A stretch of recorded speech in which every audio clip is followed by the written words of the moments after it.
Good evening. And if you don't know, to start us off with some college basketball, Jay Kaplan's alma mater, St. John's, has made the Sweet 16 for the first time since 1999. And the team that I follow most, UConn, has made their 10th Sweet 16 since 1999. Ironically enough, would be 11 if you count in 1999. They are the same region, and say we both win. Our teams both win, not we, but our teams both win.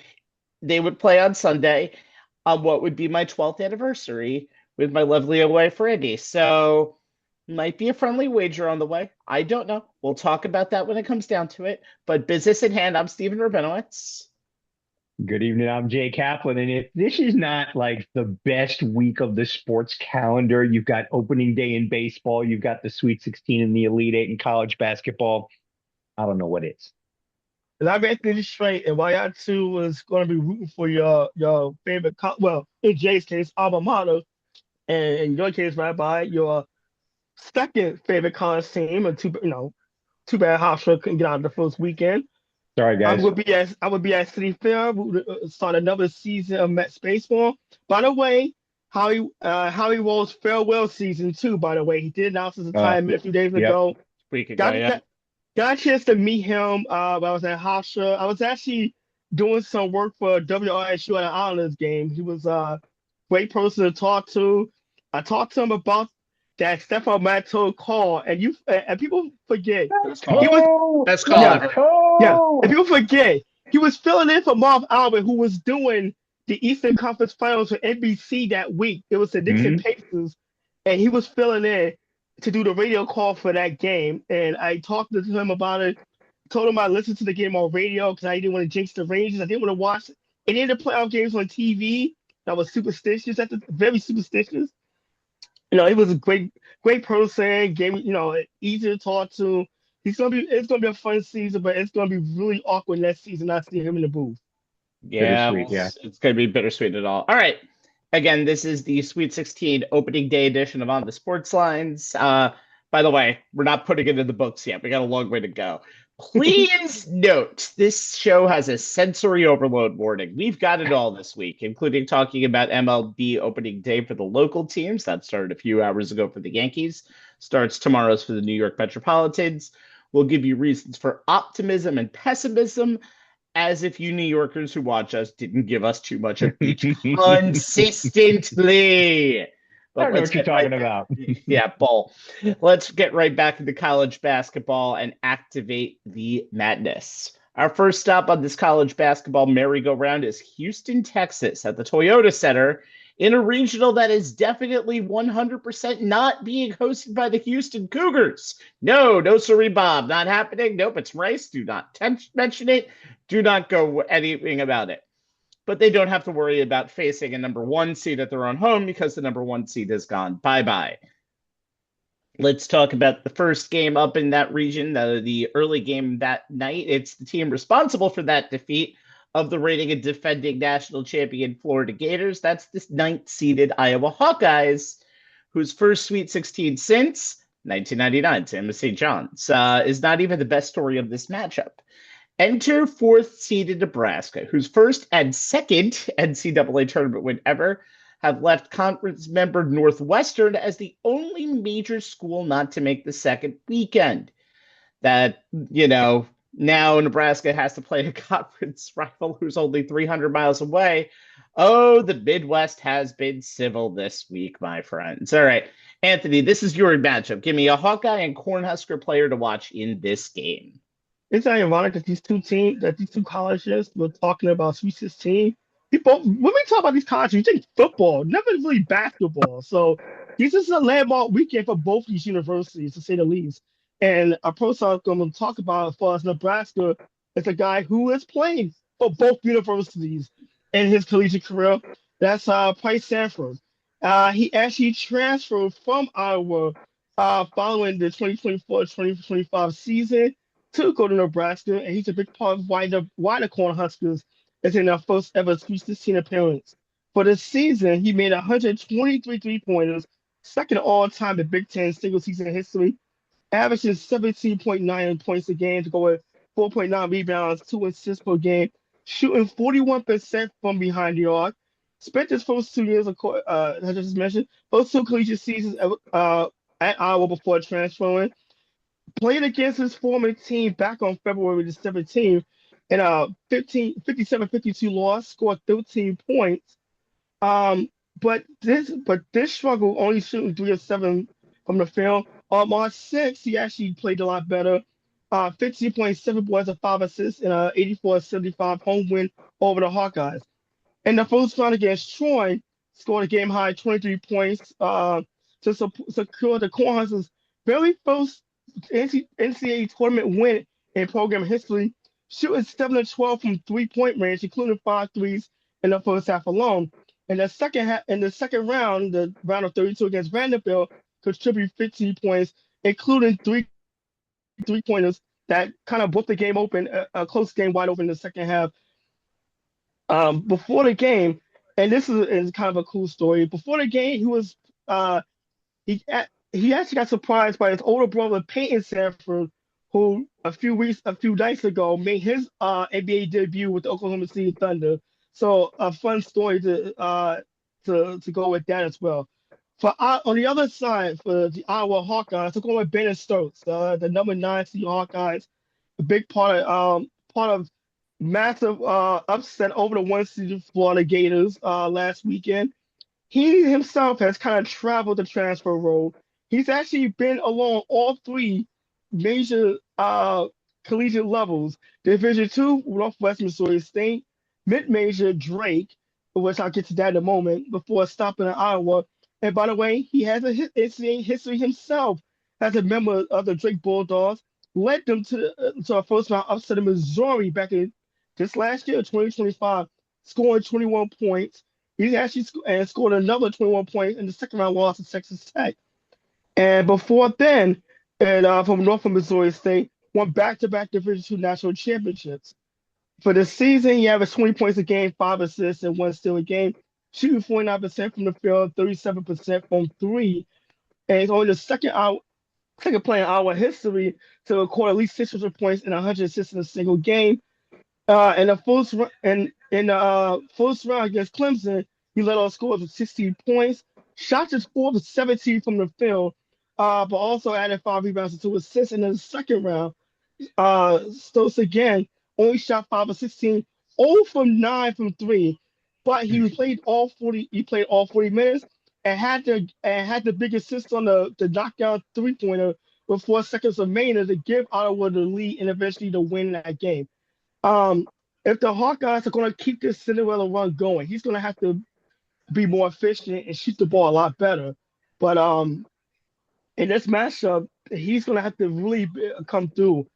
I don't think they're going to survive another 5 of 16 or 0 for 7, 8 from three if he doesn't bring his A game. So he's definitely going to have to be key for the Hawkeyes to win this game. Obviously, we mentioned all of these like players and coaches aligned. How about the fact that Bennett Starks and Ben McCollum have gone everywhere together? Their path is literally the exact same way. So it'll be interesting to see. McCollum has done an amazing job, outcoached a national champion coach in the last round. He has done a lot with a little on this team because it's a lot of Bennett Starks and a lot of everything else. It's like you could have a big negative sign and put Bennett Starks in there. That's the game plan to beat Iowa, and sometimes teams can't do it either. So, Jay, second seeded Houston and third seeded Illinois are the nightcap, and with Florida out of this region, it's like a regional final. It's the fourth and sixth teams in Ken Palm in this game. That's a regional final level. This is a regional semifinal. Jay, this is a battle of titans. Choose your fighters to watch on both sides. Yeah, for the number 1 seeded Cougars, getting to the Sweet 16 by winning both of their opening round games by 31 points means playing at home,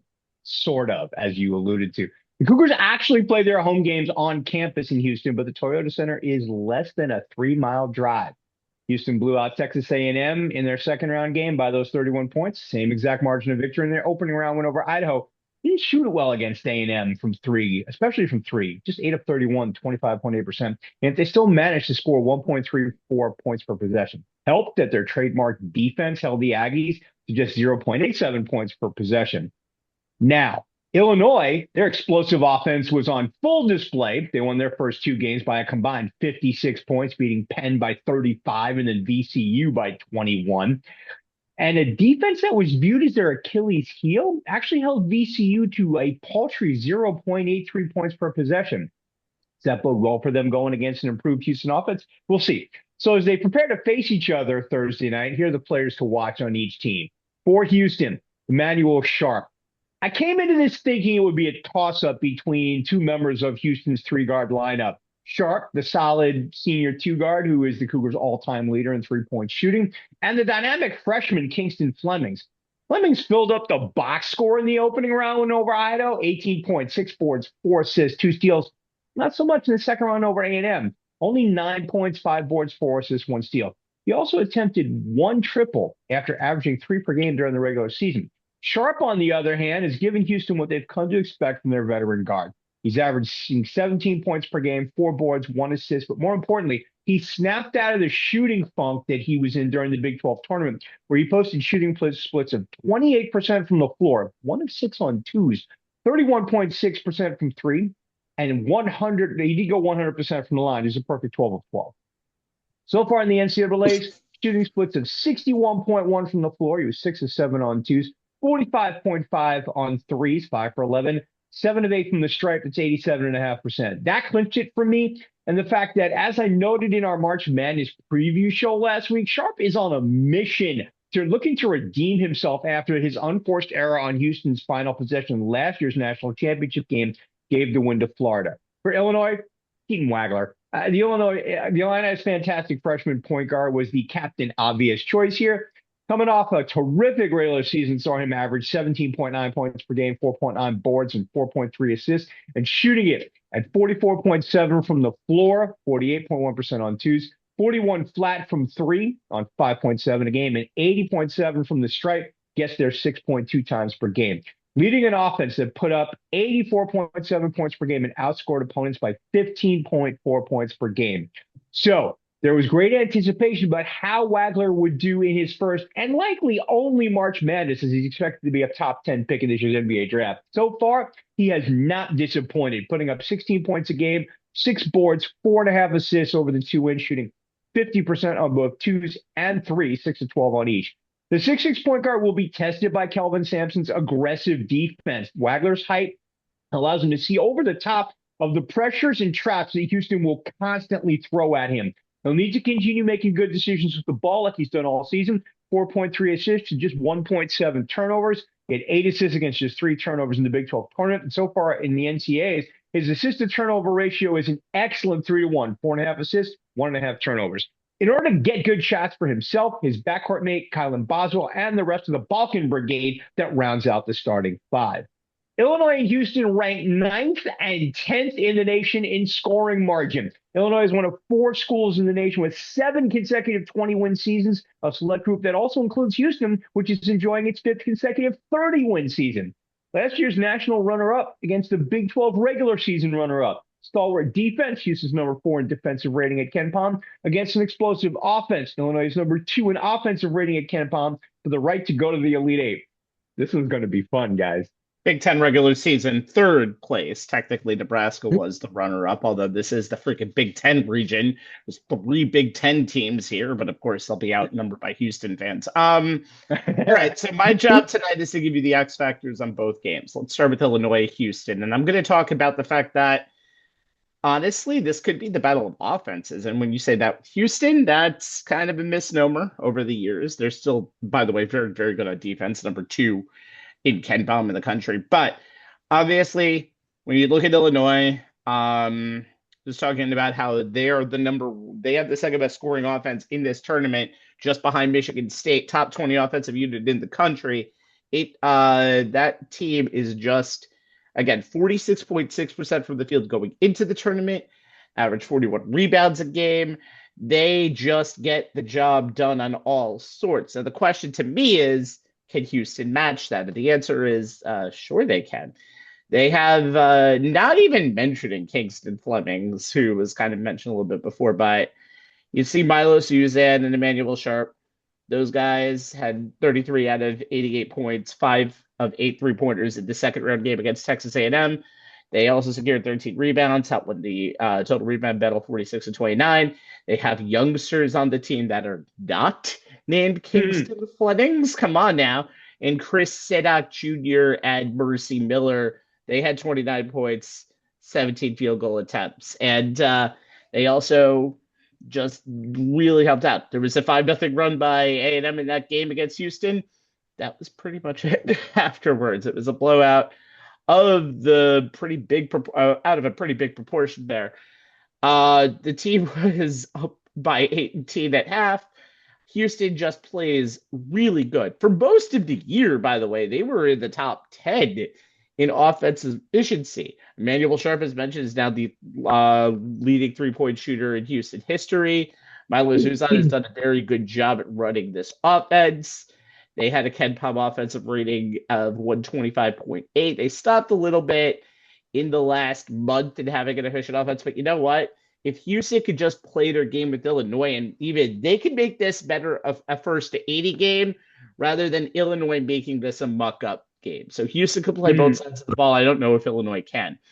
Speaking of muck-up game, for the next game in our list, Nebraska and Iowa, this is going to be a very, very, very big rock fight out there. Now, Nebraska did win the second game of this series at home, 84-75 earlier this year in overtime. It was a brawl, but it was higher scoring. Iowa won the first game by the perfect Big Ten score between these two teams, 57-52. Iowa football has been famous for its ultra-conservative style. The hoop side is about the same way when you think about it. The reason why they beat Florida with all of their firepower is they had, in the game between Florida combined, 73-72 game, 16 combined fast break points. You can't get the ball to Bennett Sturts unless you're in the half-court offense. They were plus 10 of the rebounding margin in that game against the Huskers, with the game that they won, and plus 3 only in the loss. Iowa has the best player on the floor in the glass, but the Huskers can go pick and roll defense. They can guard the ball. They are such an elite pick and roll defense. They are in the 99th percentile nationally per synergy. They can create turnovers very easily. Nebraska themselves have actually shot the lights out pretty much like they did at the beginning of the year. 14 threes against Troy, 9 makes against Vanderbilt, 56% from the floor against Vanderbilt in that game, held Vanderbilt to just 35%. Iowa and the Gators were pretty much half and half in the other game. But Nebraska's no-middle defense in the half court has helped out a lot. In those 2 games against Iowa, the Hawkeyes turned it over 20% of the time in game 1, 26% of the time in game 2.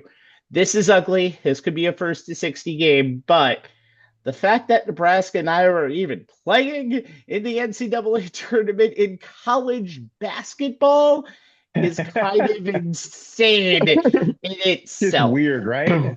It's really weird. But here's normalcy. Let's go to Washington, D.C. and the East Regional. These games will be taking place Friday and Saturday. And what do you know?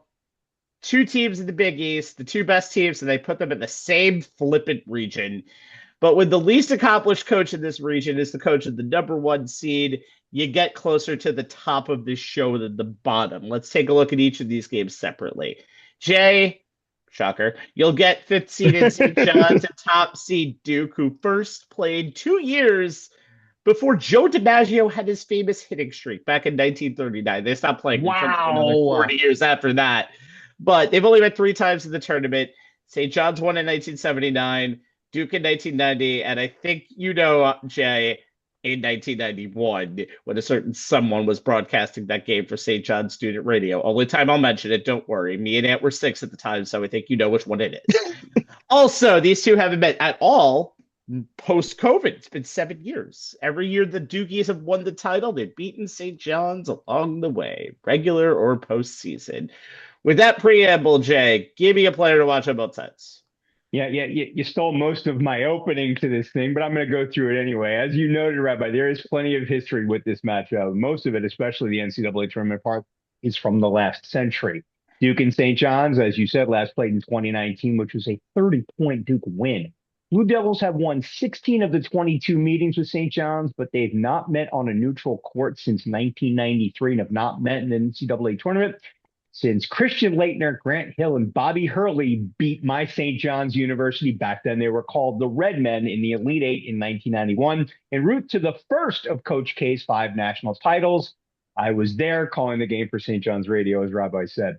The Blue Devils, the tournament's overall number 1 seed, are making their 35th Sweet 16 appearance and their 19th since St. John's made their last one all the way back in 1999. So as they prepare to renew their rivalry on Friday night, here are the players to watch on each team. For Duke, Cameron Boozer. Okay, this is another captain obvious choice, as the Duke forward is likely the National Player of the Year in college basketball, which would make him just the 4th freshman to win it and the 2nd straight Duke freshman to win it. Kevin Durant won it in 2007 at Texas. Anthony Davis won it in 2012 at Kentucky. And as we said, Cooper Flagg winning last year. Boozer has put together one of the most prolific one-and-done seasons. He's expected to go top 3 in the NBA draft in history, at least in the Ken Pom era, which goes back 15 years. Boozer, a first-team All-American, leads Duke in points, 22.4, rebounds, 10.3, and assists at 4.2, while leading the nation in win shares. Where am I? Win shares, player efficiency rating, and box plus minus, and all of that by a wide margin. Boozer's Ken Pom Player of the Year rating is also greater than any other player in the history of the site, a list that includes Flagg, Zach Edey twice, and every other great of the past 15 years. He's the first player in Duke history to post double-doubles, his 20th and 21st of the season, in his first 2 NCAA tournament games. He's averaging 20.5 points, 12 boards, 3.5 assists through those games, 2 games shooting 52.4% from the floor, 66.7% on twos, and 94.7% from the stripe. He's 18 of 19. But he has struggled from beyond the arc. He's just 1 for 6 after knocking him down at a 40.7 clip during the regular season. And he has a negative assist to turnover ratio, 10 turnovers, 5 in each game against those 7 assists. Boozer has had slow starts and rough patches in each game. He cannot afford that against St. John's, who can match up with Boozer and the rest of Duke's front court. Nor can he afford 5 turnovers against a Rick Pitino squad that makes a living off forcing turnovers. Their number 8 defense forces turnovers on 19.2% of opponents' possessions and converting them into points. All told, Duke had 17 turnovers against TCU, and the Horned Frogs converted them into 20 points. So not only does Boozer have to put up his usual game, but he needs to do it cleanly. As for St. John's, Zuby Ejiofor. The Johnny Senior center and captain is also a captain obvious pick. After all, he leads the team in points, 16.3, rebounds, 7.3, assists, 3.5, blocks, 2.2, and is the Big East player and defensive player of the year, not to mention the conference's scholar athlete of the year. But the case can be made for the entire starting front court, which includes fellow seniors Bryce Hopkins and Dylan Mitchell. Rick Pitino's 3rd season in Queens really took off once Mitchell was made the starter at small forward. His ball handling, ability to make plays at both ends and guard pretty much everyone solidified roles and opened things up for both Ejiofor and Hopkins, who's on an 11 for 18 heater from beyond the arc in the postseason at 61.1%, including going 6 of 9 from beyond the arc in the win over Kansas, as well as for the rest of the team. But it all starts with Zuby, an all Big East first-teamer who has been one of the best two-way players in all of college basketball season. He's shooting 54.5 from the floor, 58.9 on twos, and he's improved his three-point shooting to 29.6% and has lived at the free throw line, getting there an average of 7.1 times per game. He's top 10 7 times, including a ridiculous 23 times against Providence at the beginning of January. And he's knocking them down at a respectable 71.3%. He's improved that to 88.3% in 5 postseason games, 3 in the Big East tournament, and so far 2 games in the NCAA. Though he's only averaging 4.8 trips during these 2 NCAA tournament games. Ejiofor is one of the most physical players in the nation, and his ability to make Boozer work on defense, either by banging with him in the paint or forcing him to step out on the perimeter, as well as his ability to make Boozer uncomfortable when he has the ball on offense, not to mention keeping him off the boards, especially on the offensive glass, will go a long way to deciding who wins this game. We talk every year about how success in March Madness is tied to guard play. And most of the time that's true. But this matchup is all about the front courts as we have two of the better ones going at it. This has all the makings of a brawl, though hopefully not the kind SJU had in Providence back on Valentine's Day. With Zuby Ejiofor, Bryce Hopkins, and Dylan Mitchell against Cameron Boozer, Patrick Ngangba, and Malik Brown. Half-court points are going to be hard to come by with these guys banging for the full 40 minutes on every midseason, mid-post back down, and every pursuit of every rebound. Points in the paint, points off turnovers, second chance points. These will be what decides this game, and whichever front court wins those battles, that team will win the game. Well, unless Dylan Darling calls his own number with 3.9 seconds left on the clock and the game on the line again. And nobody defends the paint, of course, also along with that, but that's another story for another time. The other portion of the East features the 3-seed Michigan State and the 2-seed UConn, who actually played in an exhibition this season. You didn't watch it? Neither did anyone else on TV. It was streaming only. UConn won 76-69. The only time Tom Izzo and Danny Hurley have played where the records counted was in the Bahamas 4.5 years ago. Sparty won, and now as these two good friends on text messages and coaching pocketfuls of sunshine meet here, Anthony, give me the players to watch on both sides. Yeah, isn't it funny that this region we talked about the coaches and now we have two national championship coaches and Dan Hurley and Tom Izzo. There's 2 Hall of Famers and probably 3 Hall of Famers to come out of this region, and that's not even counting Shire. This region is loaded. And Shire's done a tremendous job. He's done a tremendous job too, carrying on the Duke tradition after Coach K retired.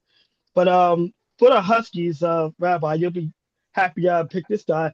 Alex Carabine, obviously, a holdover from the lone holdover from the 2 national championship teams from 2023 to 2024, looking for his 3rd national championship. And on an already loaded Husky team, he averaged 12.9 points a game for the season.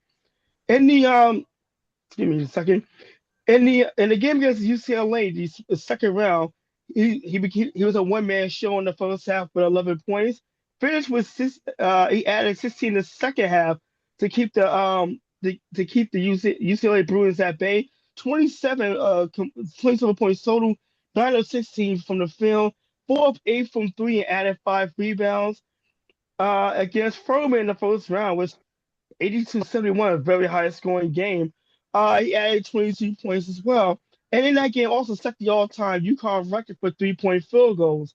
A guy that Dan Hurley has compared to Steph Curry as far as his shooting, and also an Iron Man. He's played in all but one game of his college career, 147 career games at UConn for the Huskies. For Michigan State, we talk about one guy who can shoot the ball lights out. Jeremy Fields is on another spectrum. While he hasn't shot the ball well, he's definitely been passing the ball an awful lot. So much so that he actually set a record last weekend. For the season, All-American second team, won the finals for the 2026 Bob Cousy Point Guard of the Year Award, led Michigan State in both scoring and assists, and is the only player in this tournament so far that has averaged nine assists or more in the tournament, 9.2 to be exact. He's averaging 15. He averaging 15 assists per game. In the first 2 tournament games, he set a record for 27 assists. That actually passes Magic Johnson for the most assists by a Big Ten player in a two-game NCAA tournament span in 50 years. 16 assists against Louisville set a Michigan State record for a single tournament game. He broke Cash's wins a single season assist record, 291, and has 221 assists for the season. Fields' playmaking ability is maybe actually key to this game, because if he's able to get guys open and set up and open up the Sparty's offense, at the very least, they would be able to contend with UConn's offense, who have a lot of firepower, but also in a rock fight. I kind of like his ability to break down defenses and to be able to find open guys. So this is a very interesting 2 players of contrasting styles, where you have the shooter for one side and the playmaker on the other. So this Washington D.C. regional is so loaded. It's almost a I'm sorry to Washington D.C. for the Wizards playing in that same arena the entire season. So X factors of these games are going to be important, and I think Jay mentioned it before, but I have to expand on the fact. So it was mentioned a lot of the game last week against St. John's. I was watching a lot versus Kansas, but Stan Van Gundy on the broadcast was mentioning the fact how shocked he was watching St. John's basically make every under the basket inbounds pass uncomfortable for Kansas. And it was. They turned the ball over in that game 16 times. And that was the point. They had 16 turnovers, Kansas, 18 points off of those turnovers for St. John's to only 8 for St. John's, 7 points off of those turnovers. And it was funny because of the fact that they got outshot big time. St. John's and Kansas made about the same amount of field goals. St. John's 25, Kansas 24, but St. John's took 15 more of them. That's a 36% clip to a 44% clip for Kansas. So this is what St. John's does in the living. They're not going to do anything bad except shoot the ball. And I think the possibility of that is going to be the fact that Duke has turned the ball over a little bit against TCU. Lost that turnover battle 17-8. Cameron Moosers had 10 turnovers in the 2 games so far. Not his usual self in these games. Patrick Ngamba came back in that game against TCU. 4 turnovers in just 13 minutes off of the bench. St. John's, we mentioned it. Big East, they have a margin of plus 3.33 per game in the season, and they force almost 14 turnovers a night. Duke, though, is going to play as deliberately as possible to make sure that doesn't happen. They play, according to Ken Palm, 281st in tempo, and why not? They have a crazy talented team, but Pitino is going to want to pressure the ball. Duke this season was 129th in turnover percentage, and I mentioned they gave it away 17 times in that game. And Siena and TCU was getting Boozer into bad situations. That's actually, again, Cameron Boozer, the bad Boozer in these 2 games so far. But again, you look at the just individual things that they did against Kansas. Turnovers. Badunga, 2. Melvin Council, 5. Trey White, 3. Peterson, 3. It's just the fact that they just kept it going. And at the beginning of that game against Northern Iowa, they did the same thing. The turnover margin was pretty much even. It was only 6-8. But at that point, St. John's hit them with a knockout punch pretty much right at the beginning of the game, and they could only really get up for a couple of standing 8 counts, but went right back down. On the other, so that's going to be the key in that game, and that's, I think, going to be even bigger than the fact that St. John's is going to get outshot. That's something we've seen pretty much this entire tournament. But if they can get 10 to 15 more possessions than Duke, they could win this game. On the other side of the ball, rebounding battle. You know what Terrence Reed Jr. did against Furman, which was insane. 31 points, 27 rebounds. Out-rebounded the entire Furman team. It was Reed 27, Furman 23. UConn had a plus 21 rebounding margin in that game against Furman, and against a UCLA team that was missing their big star inside, they had a plus 11 rebounding margin. But Tyler Bilodeau is on the other team, and it can power away a lot of that advantage. North Dakota State, now in the first 2 games, UConn had 27 combined offensive rebounds.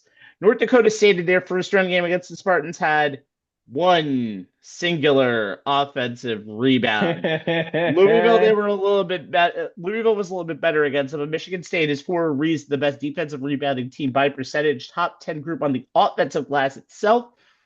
Their turnover percentage is under 15%. They want possessions. UConn needs to have a lot more concerns on the glass because their shooting has been a little weak. 48% from the field, 35% from 3-point range in the first 2 games. There was a lot of time in that Furman game where they couldn't hit the side of a barn. And if they can do that, there's a reason why Michigan State has been favored in this game. They have the talent to take down UConn. Going to be a very interesting 2 games in just 2 days from right now in Washington, D.C. I cannot wait to see it. It's going to be fun. In the Midwest region, sorry, Anthony, in the hallowed grounds of the United Center in Chicago, where the greatest player and many Jordan fanatics' minds reside, comes four major teams who feature a ton of firepower. The top-ranked Michigan Wolverines and fourth-ranked Alabama Crimson Tide know a lot about each other in playoffs. In college football, sorry, Bama, gotta mention that was where you played. That's where Saban played his last game. But in basketball, those football bona fides are getting matched. Alabama has been in the Sweet 16 the last 4 years, and Michigan has been to the Sweet 16 4 out of the last 6 years. Anthony, I'm giving you players to watch on this gridiron battle. I'm sorry, hardwood court battle. No, record. I ain't think of Chicago as being home to the best in the world. Okay, not the greatest player in the game, and that's just the Nick fan in me being a little bitter about it. Okay, I'm sorry. By the Some way, things you just don't get Jay, over that's it. wrestler CM Punk. By the way, if you want to continue on I know who that best CM word. Punk Okay, is. good. Come I on. just wanted to make sure. Okay, for the Michigan Wolverines, Jackson Lindenborg is somebody I'm paying attention to. When you're nicknamed the Dominican LeBron because of your versatility and a 7'3" wingspan, you're gonna have the game to kind of live up to that nickname, do you? But yeah, he's been a catalyst in the Michigan Wolverines season when they finished 33-3. Big Ten Player of the Year, first team All American, averaged 14.6 a game, 7 rebounds, and 3.2 assists, shooting over 50% from the field. Famously turned down an NIL deal from Kentucky that was worth between $7 and $9 million to play for Dusty May at Michigan. So obviously he made the right choice, seeing where he is now. In the first round against Howard, Michigan didn't need his offense. They didn't need the firepower because they dominated that game. But he only contributed 9 points. And obviously the Wolverines' size and obviously having two other bigs and Mara and Cadell kind of helps when one guy doesn't have it going. You have two other bigs to get offensive firepower from. In the second round against St. Louis, however, he played a lot better. 25 points and 9 of 13 shooting, including 3 of 5 from three. And the thing is, with his ability to shoot from the field, and obviously he had a couple of highlight dunks as well, his ability to shoot and stretch the court is a big boom for a Wolverines team whose biggest strength has been their size all season. For Alabama, and obviously, Rabbi, you and we kind of went back and forth in the chat about this.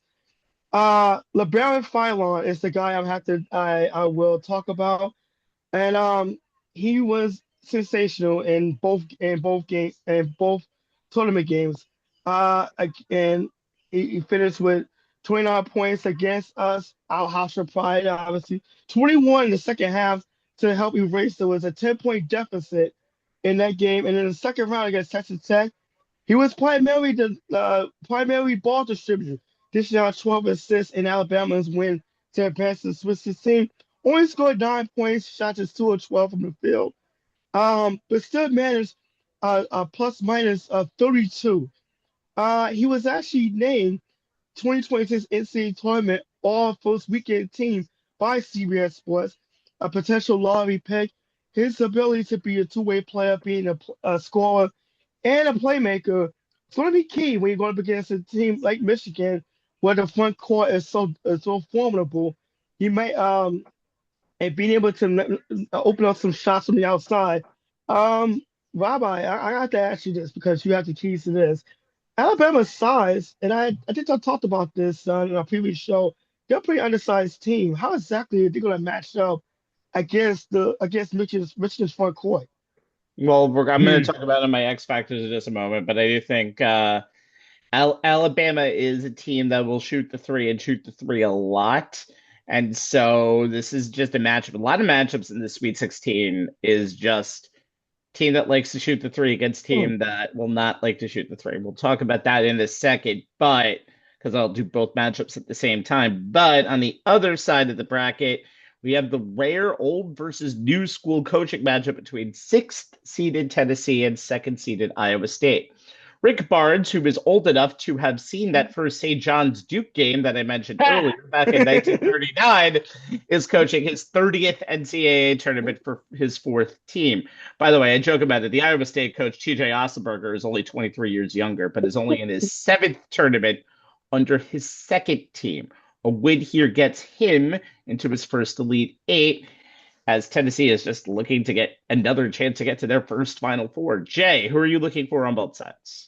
Yeah, Iowa State started this season going 16-0, including non-conference wins over NCAA tournament teams St. John's, Purdue, and Iowa. They reached number 2 in the polls before losing 2 straight. They won 5 straight, then closed the season going 4-4 in their last 8. Made it as far as the Big 12 semis before losing to Arizona in an instant classic. Tennessee started the season going 7-0, including a win against Houston in non-conference, and getting as high as number 13 in the polls on December 1st, but then lost 3 straight. Vols won 11 games in the SEC, lost 4 of their final 6, including going 1-1 in the SEC tournament before entering the NCAA tournament. Both of these teams have something to prove. So as they prepare to face each other Friday night in the final Sweet 16 game on the slate, here are the players I'm watching for on each team. We'll start with Iowa State. Cameron Lipsey, the Cyclone senior point guard, played the game of his life on Sunday in the win over Kentucky, and he needed to after Iowa State lost their best player, senior forward and first-team All-Big 12 selection Joshua Jefferson, to an ugly-looking ankle injury sustained during the team's opening round win over Tennessee State. Now, Kentucky threw the game's first punch with a 20-9 start, but Lipsey got Iowa State back on track and led them to the 19-point win, posting a career-high 26 points as well as 10 assists. The 3-time Big 12 defensive team selection was, as usual, a pest at the point of attack for a Cyclones defense that ranks number 6 in adjusted defensive efficiency and 4th in turnover rate. That defense forced 20 Wildcat turnovers, 5 coming on Lipsey steals, which the Cyclones converted into 25 points. Lipsey's 10 assists were a big reason Iowa State shot 57.6% on twos and scored 34 points in the paint. Iowa State is 18-2 this season when Lipsey, who grew up in the shadow of the Ames campus, has a 3-to-1 or better assist-to-turnover ratio. He hit that mark on Saturday as Iowa State scored 150 points per 100 possessions and made 63% of their shots in the second half to take control of the game, outscoring Kentucky 51-33 en route to the win. Yes, the Cyclones have the best three-point shooter in the nation on their roster in junior forward Milan Momcilovic. That's his name. Momcilovic, by the way. Thank you. No problem.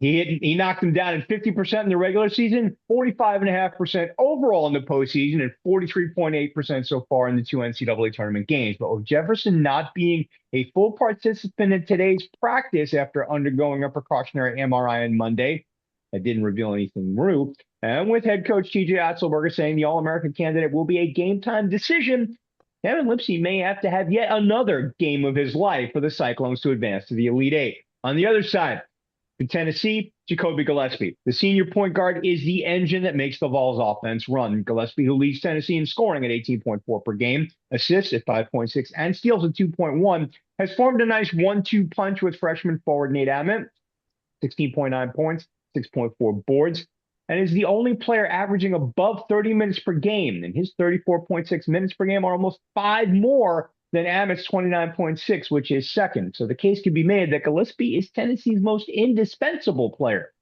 He's kicked his game up a notch in the postseason. Across 2 games in the SEC tournament and 2 games in the NCAAs, he's averaging 21.5 points per game, 2.5 boards, 5.5 assists, 2 steals, and shooting 50% from the floor, 48% from 3 on 6.3 attempts per game, and 77.8% from the line on 4.5 attempts per game. The Maryland transfer, who was a solid part of the Terps run to the Sweet 16 last season, where he averaged 13.5 points, 3 boards, and 5 assists, with shooting splits of 40.9 from the floor, 30.8 from 3, and 71.4 from the stripe, has been even better in the Vols run to the Sweet 16, averaging 25 points per game, 3 boards, 7.5 assists, and 2 steals, while shooting 48.6% from the floor, 56.3 from 3 on 8 attempts per game, and he's a perfect 7 of 7 from the line. Tennessee hangs their hat on their defense, number 14 in defensive rating at Ken Palm, number 12 in adjusted efficiency at Bart Torvik, but their offense number 31 in offensive rating at KenPom, number 31 in adjusted offensive efficiency at Bart Torvik, will have to figure out a way to score points against Iowa State if they want to advance, and that starts with Jacoby Gillespie.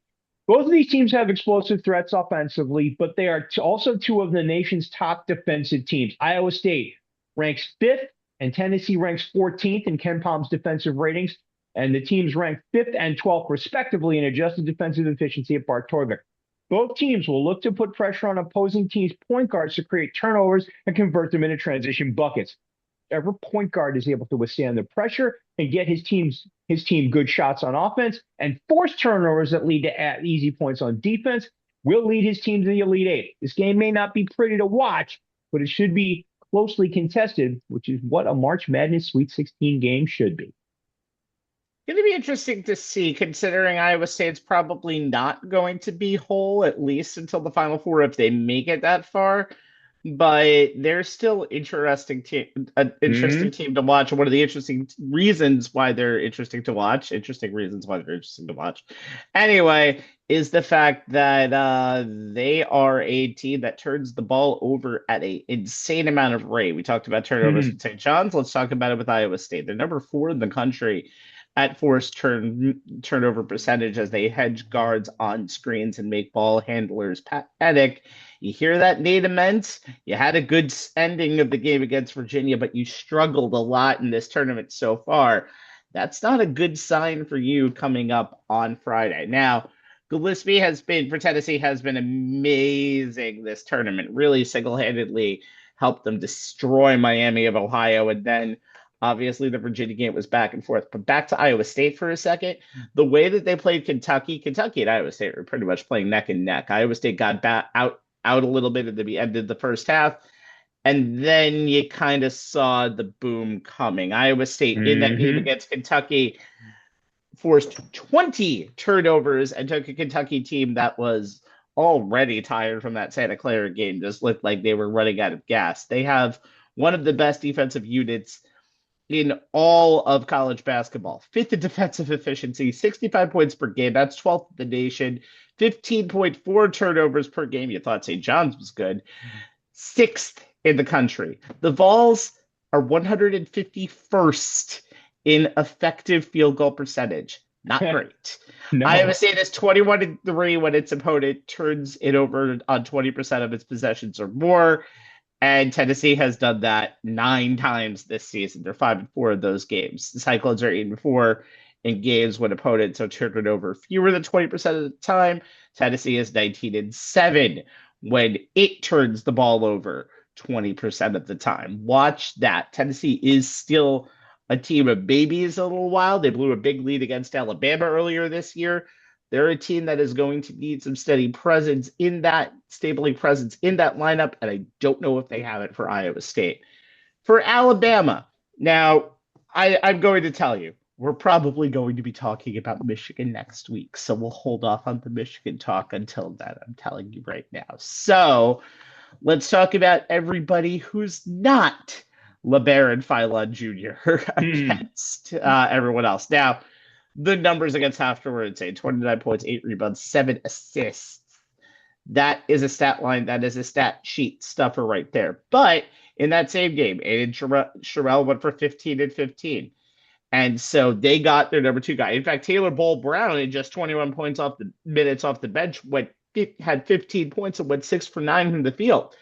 But it was the game against Texas Tech, which was so good because I'm so glad that final game of the weekend is such a blowout. You don't have to worry about staying up until 12 a.m. to actually see it all. In that game against Alabama, Philon went 2 for 12. So what happened? Everybody else stepped up. Houston Millett off of the bench, 15 points, 5 for 8 from the field. All 15 of those points were from 3. He went 5 for 7. But then you also have, even though Latrell Whitesell, he was the big player of that game. 24 points, 6 of 9 from 3, and 7 from 10 from the field. Amari Allen had a decent game. That's what's going to be the key for Alabama. Philon is 12th in the country, scoring 22 points per game, but you need Whitesell, who scores 12.5 points per game. You need a team that just takes three-pointers. 78 three-pointers for this team because that's how Alabama lives and dies. And the opponents only have 49. Now, with Hayden Holloway gone, again, we mentioned it last week. He was averaging 60 points per game, had 2.1 pounds of marijuana in his apartment. And it's just the team and he is probably not going to be back for the rest of this tournament. He didn't travel with the team to Chicago, but you're going to see Noah Williamson of Alabama try to match up and get fouls for a Diamara. Aiden Sherrill, 6'10", 255. You have a lot of big members of that team, and that's what's going to have to be the key. Getting the size to beat Michigan, which obviously LeBaron Philon can't do. He provides the scoring. And getting the scoring outside of Philon to beat Michigan too. Those two things happen. It's the recipe for what would be a sizable upset in this game. We move on to the West Regional, where games will be played tomorrow, that's Thursday, and Saturday at the SAP Center in San Jose, which is good because with all of the talent here, I'm going to need to learn superlatives in multiple languages to describe these gents. We start with the top-seeded Arizona Wildcats and the fourth-seeded Arkansas Razorbacks. The Wildcats are playing hot. They're back in the Sweet 16 for the fourth time in 5 years. However, 2022, 2024, 2025, this round is where the road ended for the Cats. Speaking of the Cats, Arkansas coach John Calipari is used to Cats. Last time he got past this round, he was a Wildcat. Kentucky, not Arizona. That was 7 years ago and now. So, Jay, freshmen to watch, players to watch in this matchup, but they both happen to be freshmen. Not necessarily. I guess the Arizona guy, I forgot the Arizona guy doesn't happen to be a freshman, but we'll talk about that. But we know the Arkansas guy is. Yeah. Few teams are coming into the Sweet 16 at the level Arizona and Arkansas have been playing at. This is the Wildcats' fourth trip to the Sweet 16s in the 5 season that Tommy Lloyd, who learned his craft over 20 years sitting next to Gonzaga's Mark Few, has been at the helm, and they have perhaps the nation's best NCAA tournament resume. Big 12 regular season and tournament champs. They're also the nation's second most efficient team for KenPom behind Michigan. Technically, they're tied. Each has a plus 37.83 net rating, but Michigan gets the tiebreaker due to better strength of schedule metrics. And Bart Torvik also has them as the number 2 team in the nation, mere percentage points behind Michigan. For the Razorbacks, who finished second in the SEC in the regular season before winning the conference tournament and are a top 20 team in both KenPom's and Bart Torvik's ratings, this is their 5th trip to the Sweet 16 in the last 6 years and their 2nd straight under Calipari. This edition may be the best team Arkansas has fielded since the 2022 team that went to the Elite Eight. So, as they prepare to face each other Thursday night, here are the players to watch on each team. For Arizona, point guard Jaden Bradley.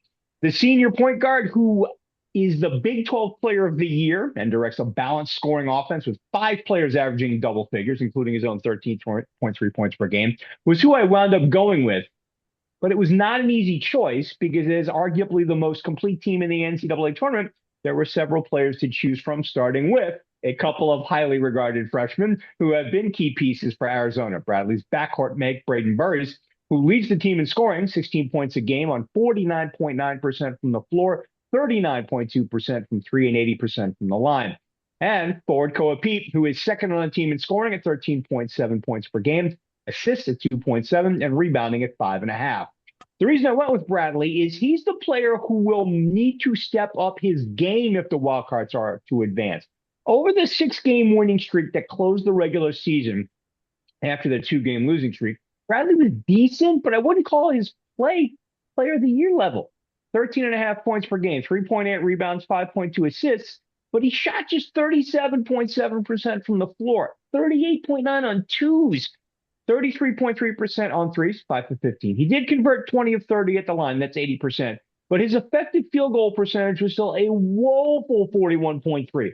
His play over the 3 games in the Big 12 tournament was once again decent, but not player of the year level. 12 points per game, 4 boards, 4 assists, slightly better shooting, 46.6% from the floor, 42.3 on twos. Hit both of his threes and went 8 of 9 from the line. That's 88.9%. So far in the NCAAs, he's had Yep, decent again, but not player of the year level play. In the round one blowout of LIU, just 7 points, taking just 5 shots, but he did stuff the stat sheet, 5 boards, 4 assists, 3 steals. In the round two win over Utah State, he dropped 18 points, but it took him 16 field goals. He hit just 6, including 1 of 4 on threes. That's 37.5% overall from the floor, and 7 free throws. He went 5 for 7 at the stripe, 71.4%.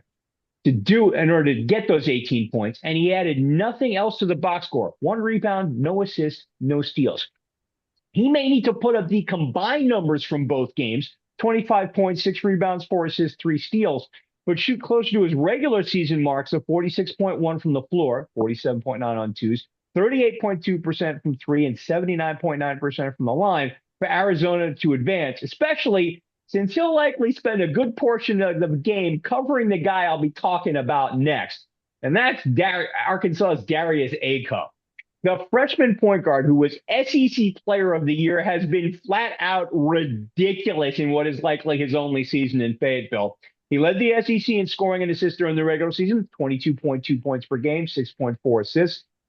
In the Razorbacks' 3-game run to the SEC tournament title, he averaged 30.3 points per game and 7.7 assists.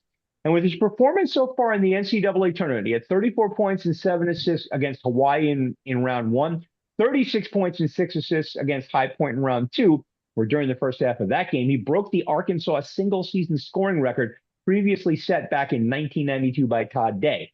That averages out to 30 points per game on 48.8% shooting from the floor. He's 50% on twos, 45.5 from 3, 5 of 11, 88.2 from the line, 15 of 17, along with 6 assists. He has made the case that he is the best player in the field right now, full stop. He's also been as entertaining as hell. In describing Acuff's performance in the 94-88 win over number 12 seed High Point, Jerry Brewer of The Athletic summed up the prospective top 10 NBA draft pick as follows, writing, quote, "On Saturday night, as High Point pushed the Razorbacks to the brink in the men's NCAA tournament, Acuff had to be everything: a closer, a creator, a stabilizer, a shape-shifting superstar. By the end, he was inevitable. 23 of Acuff's 36 points came after halftime, and after High Point tied the score at 83, Acuff scored 7 straight points in the closing minutes to finally close out the Wisconsin beaters and send the Razorbacks to the Sweet 16. Acuff came into college as an elite bucket getter, but not much more. Now he's very much more. Now he can initiate offense. Now he can play off the ball. Now he seems like a natural in pick and roll actions. Now he's as comfortable coming off ball screens as he is relocating for catch and shoot jumpers. Arizona's going to have their hands full with the kid from Detroit. Scheme-wise, the way Arizona plays makes them the type of team that gives Arkansas trouble. Check out these metrics per CBB Analytics. The Wildcats are dangerous in transition, ranking in the 97th percentile nationally. They average better than 15 fast break points per game. The Razorbacks' transition defense, it ranks in the 26th percentile nationally. That does not bode well for Arkansas. In the half court, the Wildcats pick and roll offense ranks in the 84th percentile nationally. The Razorbacks pick and roll defense ranks in the 33rd percentile nationally. That also does not bode well for Arkansas. One last metric per Bart Torvik. Arizona is the 4th best offensive rebounding team in the nation. They grab 38.8% of their own misses. Arkansas is 198th in the nation in defensive rebounding percentage, 31%. Flip side, Arizona is number 25 in defensive rebounding, 26.6%, while Arkansas is 120th in offensive rebounding at 31.2%. But enough about the numbers. I'll leave you with a history lesson. These two teams met in the 1994 Final Four, which Arkansas won en route to winning their only national title, Nolan Richardson's 40 Minutes of Hell. Arizona also has just one national title. Theirs came in 1997 under the legendary Lute Olson. Bottom line, at the end of the day, this matchup is the epitome of March Madness guard play. SEC Player of the Year Darius Acuff versus Big 12 Player of the Year Jaden Bradley with a trip to the Elite Eight on the line. What more could you want? Defense? That's probably a good answer to that question. We're going to get enough defense with some of the other games. It's funny because Acuff could probably be one of the top 3 or 4 prospects now. It's defense improved, or if that offense was at this elite level all season. Really, since January, he has just been lighting it up, and you can make a case he should be National Player of the Year. He won't be. but he could easily be one of the SEC players. He's going to get some down ballot votes, guaranteed. He will, but I feel like this is a coming out party, and whoever gets into the NBA is getting buckets on top of buckets on top of buckets. And more, and a lot more. Like I said, it makes coaches very, very happy. Curmudgeonly coaches very, very happy when you have someone like Acuff on your team. All right. Second-ranked Purdue and 11th-ranked Texas is the other matchup. Purdue was a force lately, living up to their preseason #1 ranking. But while Matt Painter is in his, ninth Sweet 16, Texas is only in their third Sweet 16 since the 2014 season. The Cinderella Longhorns? No. Who ended... That's weird, doesn't it? It does, but that's what it is. They ended Gonzaga's 9-year Sweet 16 streak. They look to be only the third team to make it from the first 4 to the Elite 8. Anthony, with all those numbers, you better have bingo on your card. But until then, give me some numbers. Give me some players to watch on both sides. Yeah, for the Purdue Boilermakers, Fletcher Loyer is the guy I'm going to be looking for. The backcourt running maker, Braden Smith, averaged 14.1 per game during the regular season, shooting 45% from the field, 40% above, just above 40% from three-point arc, and also, I can't drop my mouth. Surpassed Carson Edwards' an all-time three-point record of 281 as for the school. And in the first two tournament games, he's averaged 19 points a game, while shooting 66% from the field, 8 of 12 from 3. In the game against Queens, he actually became the 4th player in program history to record 100 3-pointers in a single season. Against the Miami Hurricanes, he scored 24 points a game. 24 points on just 7 field goal attempts, going perfect from behind the arc and at the free throw line. Now for the Texas Longhorns, I have actually practiced pronouncing his name. It's become my favorite name in this tournament. Montes Foketitis. The 7-foot Lithuanian transfer from Florida Atlantic has been a big part of the Texas Longhorns being the Cinderella team in the back-to-back upset wins over BYU and of Gonzaga. In the round of 64 against BYU, he recorded a massive double-double, 23 points, 16 rebounds, in the 79-71 upset win. Became the first player in Texas program history to post a 20-point, 15 rebound game in an NCAA tournament game, and provided a late game block that kind of sealed the win. Against Gonzaga, he followed up with 17 points, 9 rebounds, in the 74-68 win over the Georgia Bulldogs. Even going blow to blow physically with All-American forward Graham Ike. After the win, he said, and I quote, "In my eyes, I'm the best big man in the country." Now, for the Longhorns, for the Cinderella to continue and to avoid the clock striking midnight, you got to expect that Sean Miller is going to get the ball to him early and often and kind of establish him early and really get that half-court offense going. Yeah, absolutely. Going to be very interesting to see what these two teams can bring out of each other. I think Purdue is playing about as good as any team right now in the country, but so is Arizona. So it's going to be a very interesting matchup going forward here. Okay. Arizona's the kind of weird team out there that, and my X factor for this Arizona-Arkansas game is the fact that you're not going to see a lot of three-pointers in this game. It's funny how you mentioned it's going to be high scoring, not a lot of defense. The three-pointers don't exist on both sides of this team, which is good for Arizona. Arizona has shot over 40% from 3 since the start of the Big 12 tournament, but they only average 15 attempts a game. Arkansas only shoots 38% from the season. They had 16 attempts from 3 in the second round against High Point, so they're not really high from that. And Arizona for that has a 24.5 plus 24.5 rebound differential so far in their 2 games in this tournament. And they average teams in the regular season by over double digits per game on the boards, 11.6. Three different Wildcats have had double doubles in this tournament so far. Toby Awaka is the top offensive rebounder of the country. He has 20.4% offensive rebound rate. Arizona, 700 foul shots this season. 700. That is the most by a power conference team since 2014, 2015. And that was also Arizona. They averaged 26.6 attempts per game. That's much more than what the opponent takes. Arkansas does the same thing of keeping teams off of the line, but 6 of their losses have come when giving up 24 free throw attempts. Again, Arizona just lives by the twos. The Wildcats hold their opponents to 43.7% on twos. The Razorbacks have 54% opponent 2-point percentage in that instance. Arkansas has 11 blocks so far in this tournament, but again, Arkansas doesn't shoot a lot of threes. They have a 3-point percentage rate this season of 32.9%. They rely on twos when they hit threes this season, 39% clip. 2-point percentage defense. Again, the Wildcats are second in the nation on that. The Razorbacks are 275th. They forced only 15 turnovers into NCAA tournament games, so this game might be more of a half-court game than you think it'll be.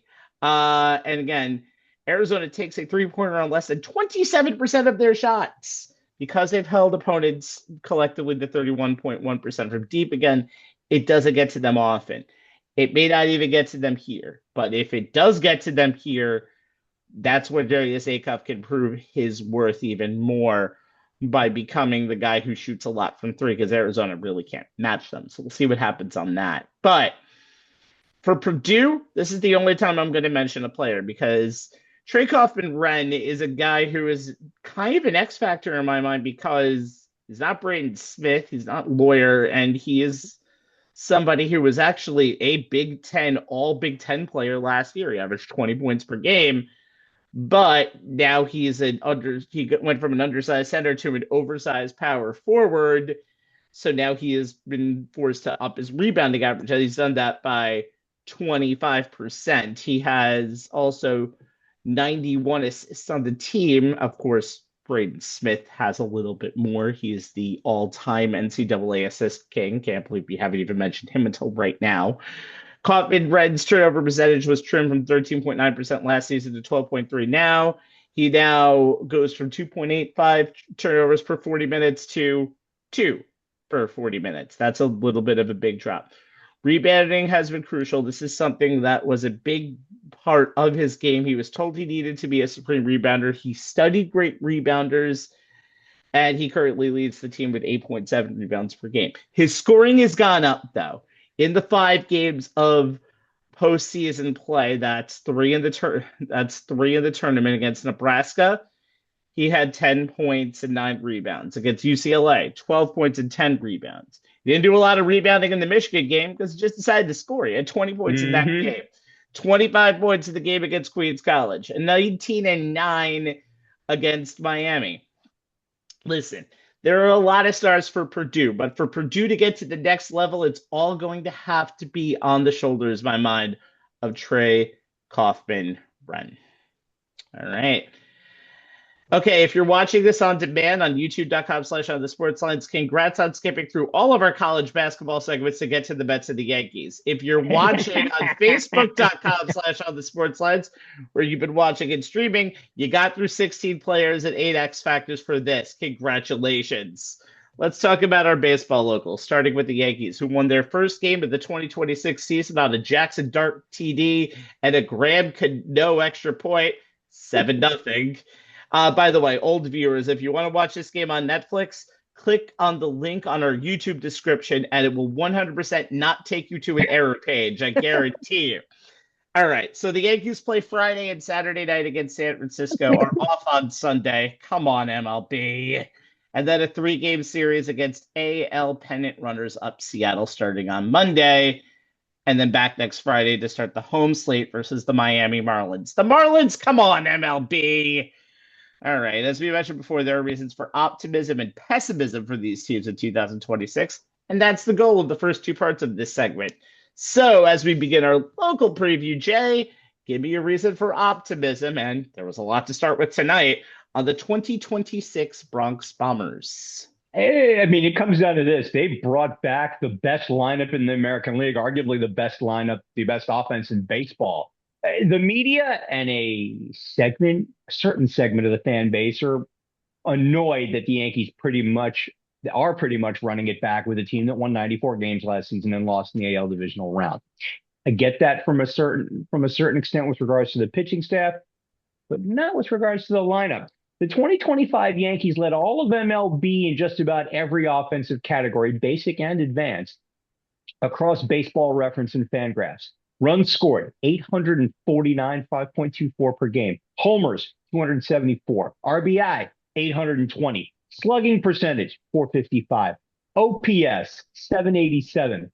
Walks, 639. Total bases, 2,488. Home run rate, 4.4%. Walk rate, 10.2%. Weighted runs created plus 119. Wins above replacement, 34.3. Exit velocity, 90.8. Barrels and barrel rate, 482 and 11.8%. Hard hit rate, 46.1%. Extra base hit percentage, 8.8%. Extra base hits per hit percentage, 40% of their hits went for extra bases last year.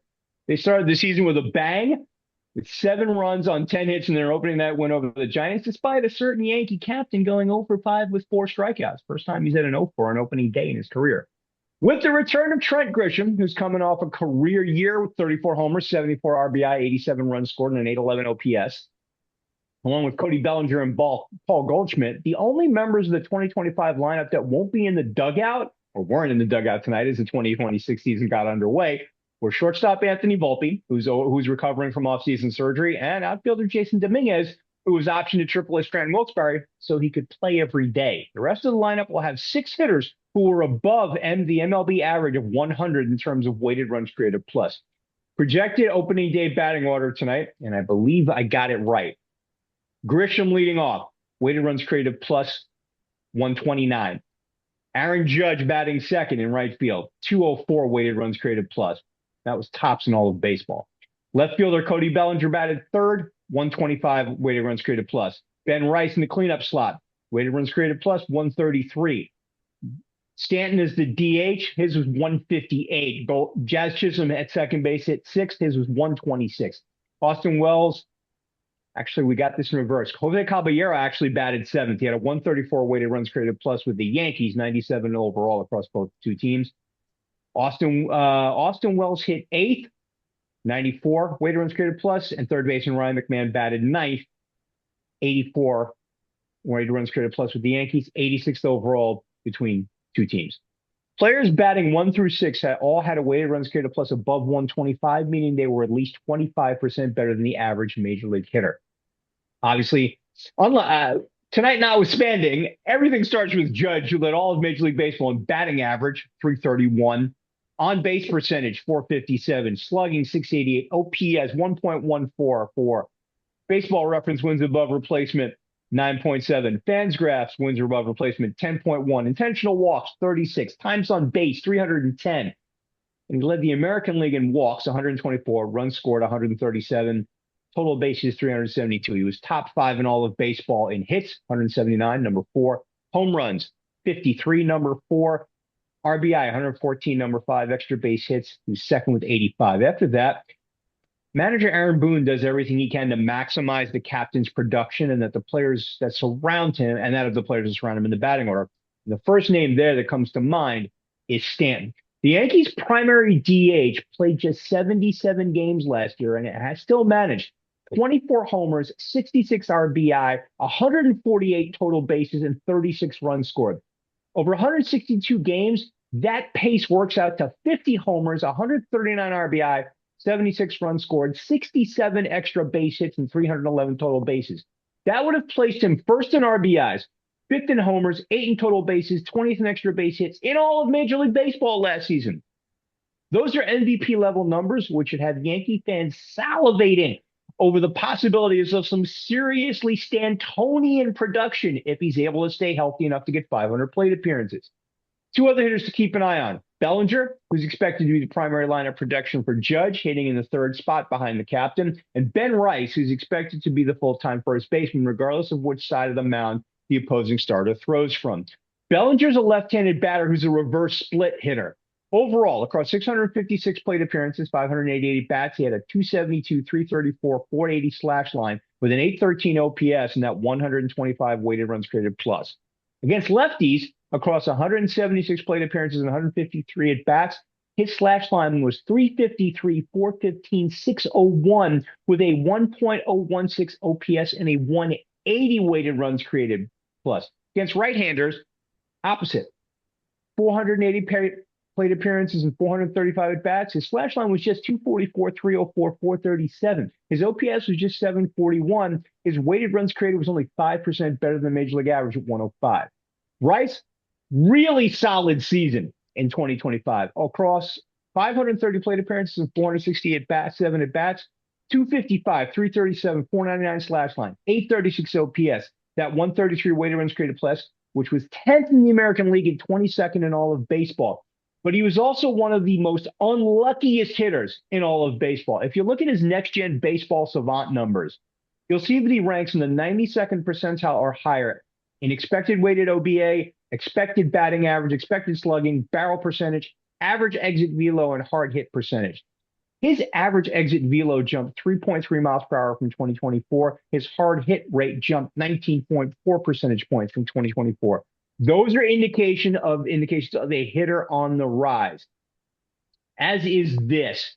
Rice's 2025 expected weighted OBA, which measures a hitter's contact quality by using mostly exit velo and launch angle, 8th best in MLB. The 7 hitters that ranked higher than Rice in that stat last season were arguably the best hitters in all of baseball. Judge, Soto, Ohtani, George Springer, Kyle Schwarber, Corey Seager, and Ronald Acuna Jr. Rice also had the 8th largest difference between his weighted OBA and his expected weighted OBA, meaning based on his quality of contact, he should have been even better than he was. If Rice's expected statistics matched his actual production, his OPS would have been 922, which would have been 6th best in all of MLB, just 1 point ahead of Soto's 921 instead of the actual 836 that he posted. Yankees' biggest issue last season was a lack of platoon advantage, especially when facing left-handers. Last season, the Yankees saw the lowest percentage of pitches from right-handed hitters versus left-handed pitchers among all Major League Baseball teams. And over the past 3 seasons, the Yankees had the worst right-handed platoon advantage. The Yankees signed Amed Rosario and Paul Goldschmidt to provide more right-handed at-bats off the bench. Rosario is expected to give third baseman Ryan McMahon a day off when there's a left-handed starter, against whom Rosario has a career .464 slugging percentage, an 800 OPS, and a 120 weighted runs created plus. Goldschmidt's usage is less clear as the Yankees want Ben Rice to play every day, as I said, especially more against left-handed pitching this season. But the veteran Goldschmidt has a career .324, .422, .584 slash line with a 1.007 OPS and a 168 weighted runs created plus against right-handed pitching. So chances are good that Boone will find a way to get Goldschmidt's bat in the game against lefties. The signing of Randal Grichuk as the 4th outfielder, which prompted the sending of Dominguez to AAA, was all about the need to have that position be able to hit left-handed pitching in order to give Grisham a day off against a tough lefty starter, something the switch-hitting Dominguez was unable to give them as he wasn't even an average major league hitter from the right side of the plate in 2025. Out of 240 hitters with at least 100 plate appearances against left-handed pitching, Dominguez's weighted runs created plus was 63. That was tied for 209. Grichuk, for his career against left-handed pitching, 500 slugging percentage, 819 OPS, 118 weighted runs created plus. If Judge has another AL MVP type season, Stanton can stay healthy, Rice's expected production is closer to his actual production, and having Rosario, Goldschmidt, and Grichuk as bench options improves their platoon advantage against lefties, the Yankee lineup could be even more dangerous if that's possible. But if they are, the rest of the American League should be very afraid.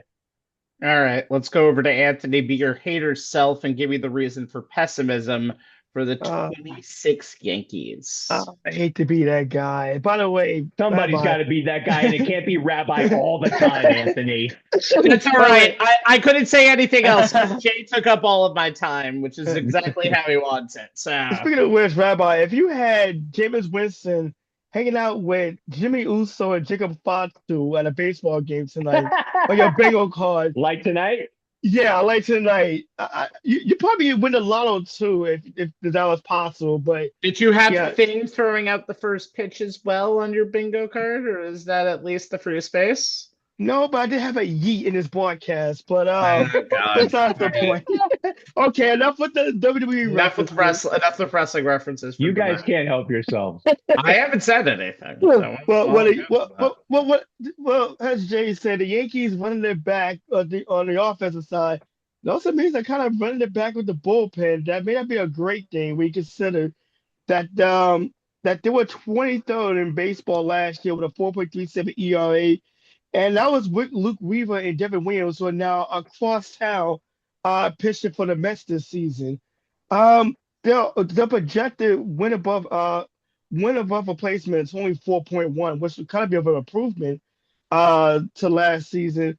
Now, David Bednar, and we talked about this in the group chat. He's been as good as it comes as far as a closer. We saw his stuff in the World Baseball Classic. The problem is going to be the bridge getting to Bednar in a close game. And when you look at the bullpen out tonight, obviously up 7-0, and match three was good 6 in the third inning with 4 strikeouts. The bullpen combined, Doval, Bird made appearances, combined 2 2/3 innings, no runs on 2 hits, 7-0 lead. I mean, that's pretty decent start to the season. But when you look at last year, Doval and Jake Bird really didn't get off the ground after the trade deadline acquisitions for the Yankees. In fact, Jake Bird was so bad he was literally sent down to the minors after a few games. Um, when you look at the projection, yeah, Tim Hill, Kay Winkrest, Yarbrough, and Beto is also kind of projected to be the bullpen. It's gonna be a season of interchangeable parts when you got guys also coming back. But as far as the Yankees starters are concerned, but Bedard being really the lone sure thing in this bullpen. Um, like I said, getting to Bednar in a close game is going to be the question mark, and and don't be surprised if Aaron Boone play a lot of mix and match throughout the season as far as finding who's going to be that real setup guy, to kind of be the 7 and 8 inning person, and also don't be surprised if bullpen is the target that the Yankees go for at the trade deadline. How many times in a row can you go for the bullpen at the trade deadline? It's really seemingly the same thing every year. The It's one been thing kind I of a will say, recurring theme with this team for some reason. well, the one thing I would say is the fact that if this team probably had a league average bullpen, as you mentioned, 24th in baseball last year, they probably win the A at least by 3 or 4 games since they tied for it, and that would have made a little bit of a difference. Again, let's see if the Devin Williams and Luke Weaver subtraction, considering Devin just never seemed to fit in here and Luke just seemed to kind of lose confidence as the season went on, really means anything. I don't know. Addition by subtraction can work. Maybe it can't. So when I'm thinking about the main competition for the Yankees, this is more personal opinion. I think Toronto is going for it, but I do think honestly, with the youth and experience and all of the factors around, I worry the most as a Yankee fan. I would be worried the most about Boston. Now they made their first playoff appearance, the Red Sox did, since 2021 last year, but they went to 3 with the Yankees, and Cam Schlittler struck out 12 hitters and walked none in the deciding game, one of the better do or die games really in postseason history from pitcher. Now, let's talk about where the Red Sox have been before we talk about where they are now. The Red Sox finished last season just inside the top 10 in runs per game, but their pitching and OPS, by the way, but their pitching numbers were a little bit more lopsided. Sure, they had a 3.7 ERA, but they finished 17th in WHIP and 16th in strikeouts per game. When it comes to the Red Sox, one of the key things is going to be the youth of this team. It's debuted a trio of young stars last year. Christian Campbell, who didn't really have a good year, went down to AAA, will start this year in AAA again. Marcelo Meyer, who got injured, but he'll have a little bit of a chance to improve this year.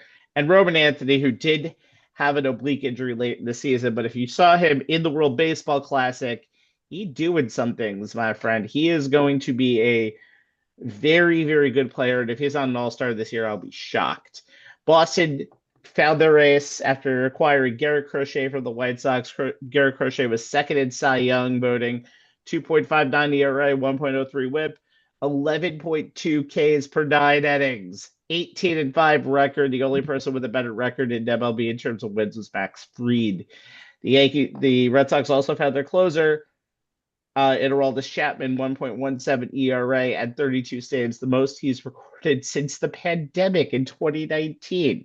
Now, who do they have? Ranger Suarez.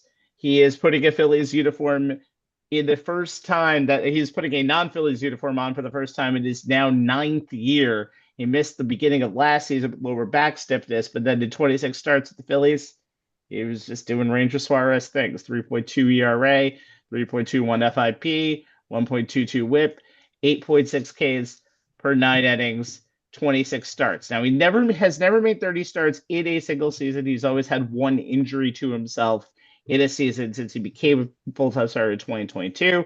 Four-seam fastball, sinker in the low 90s. He is a very good postseason player, too. He's pitched in 11 games. Now, the Red Sox also got Wilson Contreras for first base. And Contreras played the second most games in his career last year with the Cardinals, 257, 344, 447 slash line, 20 home runs, 30 doubles, 80 RBIs. And since 2021, you can just pencil him in for 20 home runs every single year. Now, the Red Sox had a lot of little issues last year. The Rafael Devers, Alex Bregman situation. Guess what? Neither of them are here anymore. Campbell will start the season in the minor leagues, but Meyer and Anthony will here.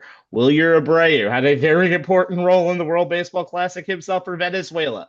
So, overall, this team is ready to go and be, in my opinion, despite Baltimore looking a lot more like the Death Star that they've been pretty much in 2023 and 2024, and Toronto, again, being as close as a team could ever possibly be to winning a World Series without actually winning it itself.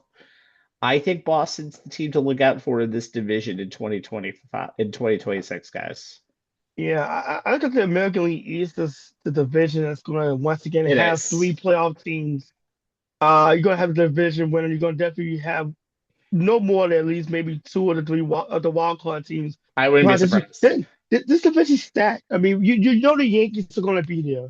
The Blue Jays being so close to winning the World Series last year, and then you have the Orioles and their additions, obviously Pete Alonso being the biggest one, but also the Red Sox being that young team that we saw push the Yankees to that third game in the wild card series.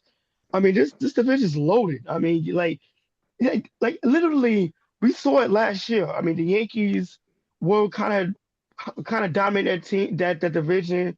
Then the Jays come out of nowhere. It's one of those divisions where a winning streak and a losing streak could be the biggest difference between first and maybe fourth in that division, and not separation by a good number of games. Yeah, I mean, look, the American League East is once again going to be the most competitive division in Major League Baseball. I mean, Fangraphs is projecting the Yankees to win the division, but they're not even projecting them to win 90 games. That's how much they expect those teams to beat each other up in divisional play. I will say this, whoever comes out of that division is going to be battle tested as all hell come October. The key for the Yankees, obviously, is health. That's always a big thing, especially for Judge, especially for Stanton, as I noted. What's Volpe going to be when he comes back when he recovers from his surgery? Luis Gil got demoted to AAA, but that's more about, I think, the Yankees not needing a fifth starter for a little while because for the first 2 weeks of the season. But what happens and how do they reintegrate and Carlos Rodon in about a month or so, Garrett Cole close to the All-Star break. Clark Schmidt sometime after that? How do they reintegrate these guys into the rotation? Whose spots do they take? How do they perform? How do Schlittler and Warren look in their second seasons in the bigs now that every hitter has a book on them? This team has the potential to do just as well as they did last year in the regular season, but they're going to need to do more than they did last year in order to, if they want to, in order to even basically get back to that same win total, solely because of how stacked this division is. And I want to move on from this right after this, but that's what I think the negative portion to be for running it back would be. It was the biggest hitter. It was the best hitting lineup last year, but you win 94 games. You can make adjustments as much as you want, but that book is now on the hitters as well. And again, I actually personally, in my opinion, find more potential right now in this pitching staff, considering who they didn't have last year, who they're getting back. I know one of the biggest tropes I hear now is like, well, getting Garrett Cole back is like you're getting him in free agency. No, you're getting Garrett Cole back because you had him under center. But I think that's what I would be most optimistic about. But that's something we can talk about as we head into our final segment. By the way, next week we'll look at the entirety of the MLB on the show. It's just too much to talk about this week. So we now cede our time to the Queens delegation and talk about the New York Mets. They'll go tomorrow, Saturday, Sunday at home versus the Pirates. Oh boy, Peralta versus Skeens tomorrow is very appointment television. That's appointment watch. What time is that game, Rabbi? 4 o'clock? 1 p.m. It's a 1 p.m. game. 1 p.m. Okay. Then they go on the road versus the Cardinals, and then they themselves go to San Francisco for 3. So weird. No West Coast games in that trip, by the way. It's literally St. Louis, San Francisco, then back to New York. Gotta love the MLB. All right, Anthony.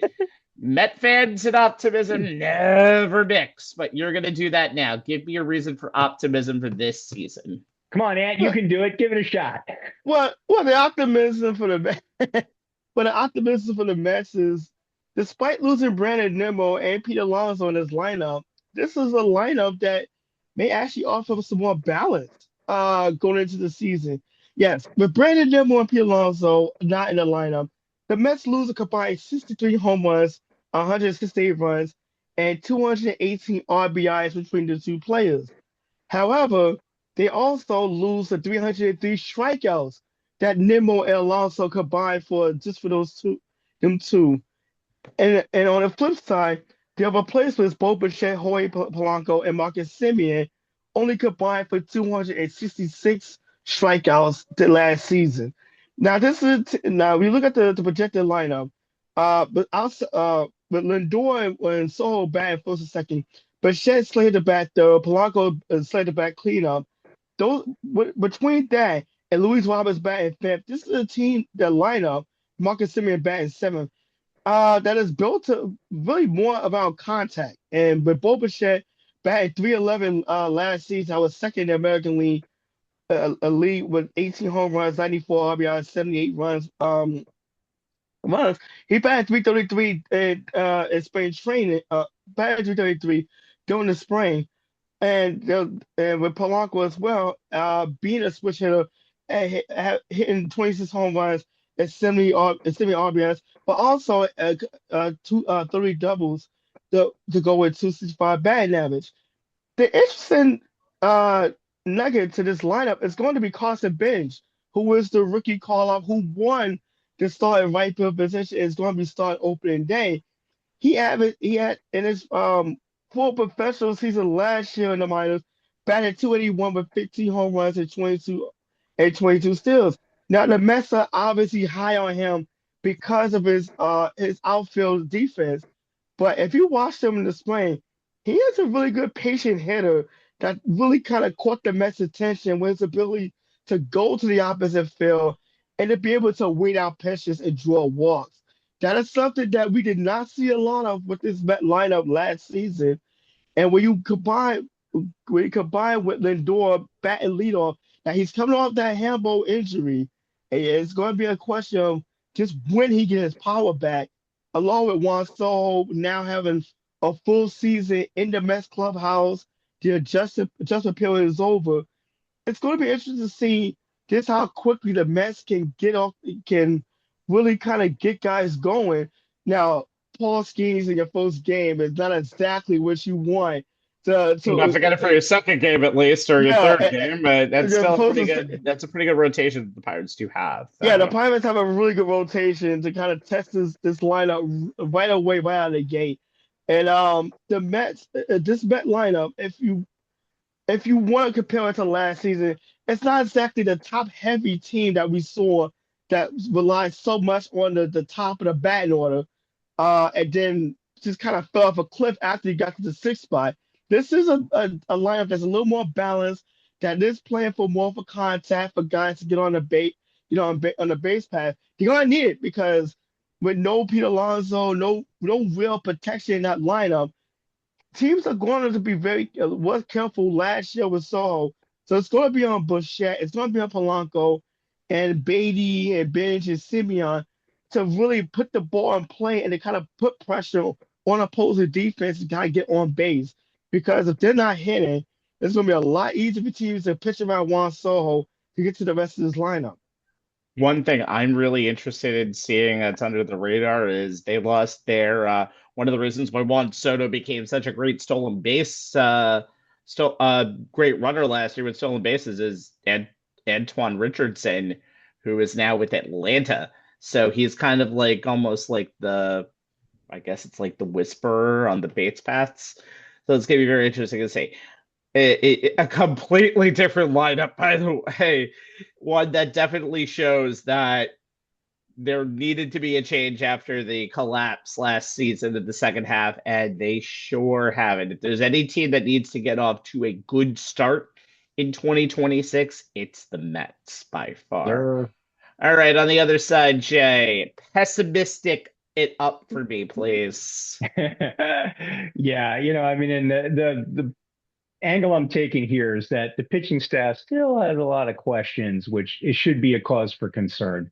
When Mets head of baseball ops David Stern said the team is going to pivot from run production to run prevention, we all knew that meant an increased focus on the pitching staff. Stern's bringing back his old Brewers ace Freddie Peralta to Queens to lead the rotation was a big step in that direction. But there are still a lot of questions needing answers for both the rotation and the bullpen as opening day approaches for the Mets. With the bullpen, it's more about, as Rabbi alluded to, there being a lot of new faces, starting with new closer Devin Williams and the new setup man Luke Weaver, and whether the two former Yankees can recover their 2024 forms now that they've changed boroughs. Because of that, my focus here will be on the starting rotation, which used to be the place of strength for the pitching staff and a place Stearns wants to get back to. The order of the Mets rotation, at least through the first two turns, is Peralta, David Peterson, Nolan McLean, Clay Holmes, and Kodai Senga, which bumped Sean Manaea, the club's highest paid pitcher in the second year of a 3-year, $75 million deal, to the bullpen. Let's start with Senga, who was expected to be the ace of the starting rotation last season. He started 2025 strong, 7-3, 1.39 ERA in 14 first half starts with a 321 fielding independent pitching, 1.13 whip, 8.6 Ks per nine, a 23.8 strikeout rate, a 10.6 walk rate, a 47.5% ground ball rate, and just a 30.5 hard hit rate. A hamstring injury put him on the shelf for a month between June 12th and July 11th. He was solid in that first start back on July 11th, but in 8 post All-Star break starts, he struggled to the point that he voluntarily went down to AAA to try and find his mechanics while the Mets were trying to stay alive in the wild card race. He was 0-3 with a 6.56 ERA, a 6.11 FIP, 1.170 WHIP, 8.8 Ks per nine, but only a 20.5% strikeout rate. His walk rate jumped to 12.9%. His ground ball rate fell to 45%, and his hard hit rate jumped up to almost 41%. Which version will the Mets get in 2026? He pitched well in 3 Grapefruit League starts, allowing just 2 runs, 2 walks, and 6 hits with 11 strikeouts across 9 2/3 innings. That's a 1.86 ERA, a 3.9 FIP, a 0.724 WHIP, 10.2 strikeouts per 9, a 31.4 K rate, a 2.9 walk rate. We all know that spring stats should be taken with a grain of salt, but Senga's fastball hit 98 miles per hour this spring after averaging just 94.7 miles per hour through his injury-shortened 2025. which is promising, and it looks like it was enough for Senga to reclaim his spot in the rotation. Minaya will still likely make starts for the Mets, according to manager Carlos Mendoza, but he'll start the season in a piggyback role as the Mets didn't see him as one of their 5 best starters. How he fares in this role will bear watching, as he's coming off an injury-plagued season in which he had a 5.64 ERA in 60 and 2/3 innings and has had a spring that has seen his velocity go down. Granted, Minaya is not a particularly hard thrower to begin with, but after increasing his four-seam fastball velocity a few years ago, the speed of the pitch has decreased from 93.8 miles an hour in 2023 to 92.2 in 2024 to 91.7 in 2025. Now, Minaya was solid over 3 Grapefruit League starts. He was 0-2, but he had a 3.72 ERA. His whip was just 0.93, and he had an excellent 4.5 to 1 strikeout to walk ratio. But the drop in velocity got worse, falling to an average of 88.6 miles per hour, which is down 4.5 miles per hour from his last healthy spring back in 24, and down nearly 3 miles per hour from where he was after he returned last season from injury. Mendoza has said the drop in velocity didn't factor in the decision to send Minaya to the bullpen, but considering he wasn't registering wipeout stuff with his other pitches, I'm not sure I buy that. But thanks to the emergence of rookie Nolan McLean, the Mets don't have to worry about Minaya seemingly losing his fastball. Now, McLean has an apt first name for a flame-throwing right-hander, and the way he mowed down hitters after being called up in mid-August likely had Mets fans of a certain age, like OTSL OG Stephen D. Ferguson and Pedro Hazel Jr., making comparisons to another Nolan who started his career in Flushing.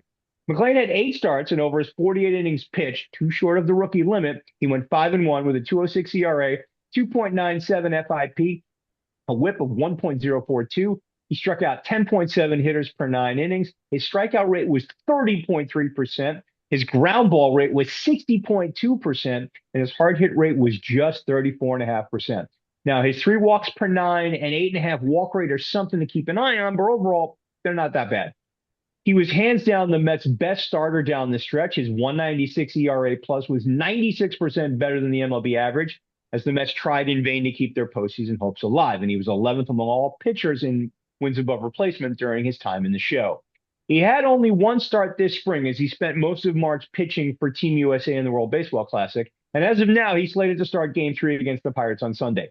The way McLean handled the pressure of pitching in the WBC championship game should give the Mets confidence that the rookie, and yes, by MLB rules, he still is, and as such is among the preseason candidates for National League Rookie of the Year, will have no problem taking the ball in a late September must-win game, which the Mets hope to have a bunch of come the fall. The Mets know what they're getting with Peralta at the top of the rotation, and they would know what Holmes and Peterson, and they know that Holmes and Peterson will take the ball every 5 days, eat innings, both topped 165 last season, keep the ball on the ground, both at a ground ball rate better than 54%, and the Mets in the game, which is all you really want from the guys in the middle to back end of the rotation. If Senga can get back to who he was in 2023, if Minaya can rediscover his fastball, and if McLean can live up to the hype, then the rotation's 3 biggest question marks could become exclamation points by the time September rolls around. We'll see. I do, by the way, think I think the reason why Senga got that 5th spot, and Anthony, you can piggyback to me on this, is it's really a last chance situation. Senga's also not going to be in the 6-day rotation that he's been in the whole entire time, because it's kind of put up or shut up time, because this is really his last chance. I believe you'd have to agree, right, Ant? No, I absolutely agree. You think about this, he got to a great start last year, and then it was the error throw from Alonso that kind of led to his injury and missing so many games. And then when he came back, he just wasn't the same pitcher. I mean, for Kodai Senga, it has been his inability to stay on the field. I mean, we've seen when he's healthy, he's been, without question, one of the best pitchers the Mets has had in the last few years. Made the All-Star in a couple of years ago. He was an All-Star, and his stuff has been as good as it gets, but he has not been able to stay on the field. And when he's had to come back from the injury, even in a spot starter duty like he was in the playoffs just 2 seasons ago, he wasn't the same pitcher. I mean, and that's just what it is. He's not about his chances at this point, because excuse me, when you think about the Mets pitching depth, you got a guy like Christian Scott coming back from Tommy John. You have guys that the Mets can plug in the back end of that rotation. And if Kodai Senga does not perform well, he could be pitching himself out of Queens before you know it. Could be pitching himself out of baseball before you know it, because he is damaged goods right now. So we'll see what happens. All right, so the Braves have kind of had the more injuries again going into this season, including Boy, Spencer they've had a lot of Strider. Mm. So I think the Right. only real answer of a team that can challenge that you got to look for in that division is the Philadelphia Phillies. It's pretty much the same old story every single year. They've actually increased their win total in the last 7 seasons. So they can't continue that trend because they hit 97, they hit 96 wins last year. But remember, when they won the World Series back in 80 and 2008, they had 91 and 92 wins respectively. So that's something to note out for. This is a team with actually a very good mix in that starting rotation of youth. They just signed Christopher Sanchez and Jesus Luzardo to team-friendly extensions earlier this month. Zach Wheeler had thoracic outlet surgery this postseason, and Aaron Nola, who hosted a 6.01 ERA last year, is battling ankle and rib injuries, but they're going to be huge, I think, going forward, just because of the fact that they both have this starting rotation was very good. They led the majors in wins above replacement, second lowest ERA with the lowest FIP. Aaron Nola increased velocity coming into camp, pitch very well in the WBC. And if you're like everyone else who buys in the even year Nola phenomenon, where he does good every 2 years, you can see Nola pitch like he did in 2024. He received Cy Young Award votes. Wheeler is going to be Wheeler, but he doesn't have to necessarily be the beast of this rotation anymore because of the youth. Taijuan Walker also pitched in the WBC, gave up 1 run in 3 appearances for Mexico, and he could be serviceable. It all, of course, though, starts with the lineup. They have 7 of 11 position players who appeared in the World Series in 2022. They re-signed Kyle Schwarber and catcher JT Realmuto. And even though Realmuto has started to show his age last year, and signing him to a long-term contract may not have been the greatest thing in the world. And Harper did have his worst OPS in 7 seasons in Philadelphia, still 844. They're still pretty damn good. The one big change that they got is Nick Castellanos, who pissed off everybody apparently on his way out the door. He's now in San Diego. Adolis Garcia, who had a very good start to his career in Texas, including in the World Series year in 2023. He's now here. He had a sub 100 OPS last 2 seasons, but he had 30 home runs and 100 RBIs in 2 seasons with the Texas Rangers, and he's going to Citizens Bank Park, which is a hitter's haven. So that'll be interesting to see. Brad Keller was with the Chicago Cubs last year. He's going to be big in the relief roles because he had a 2.07 ERA with 75 strikeouts over 69 and 2/3 innings. So he's going to be high leverage relief. He might be the 8th inning guy. And Johan Duran, who was a beast last year. You get to the 7th or 8th inning, going to be very interesting. And one big thing over the big signing of Kyle Schwarber, who signed a 5-year, $150 million contract. Schwarber has clobbered 187 home runs in his 4 seasons with the Phillies. Note this, if he hits 60 home runs this year, and it's Kyle Schwarber, would you be shocked if he hit 60 home runs in Philadelphia? I would not. He'll hit at the exact number of 400, and there's only 60, and he would only be the 60th man to do it. Philadelphia is always going to be a beast of burden, and I wouldn't be surprised if they're in tops of this league this year. It's just the way Philadelphia is. There's not a lot of teams with World Series expectations, even if you are in the same league with the Dodgers, but Philadelphia has it, Anthony. Yeah, it's hard to believe that last year's league championship series is the first time in 7 seasons that didn't feature a team from this division. Like you have had the Right, Braves, the Phillies, or Brewers. even the Mets in some capacity has NLCS participants in the last 7 years until last season. Now, the Mets, we all know they collapsed and missed the playoffs on the last day of the regular season. The Phillies equally had a heartbreaking end to their season on a throwing error, no less. The Braves has just been a match unit all last season. They went into training camp, uh, we talked about in the spring training show, but with guys being injured, particularly Chris Sale and Special Striker being injured.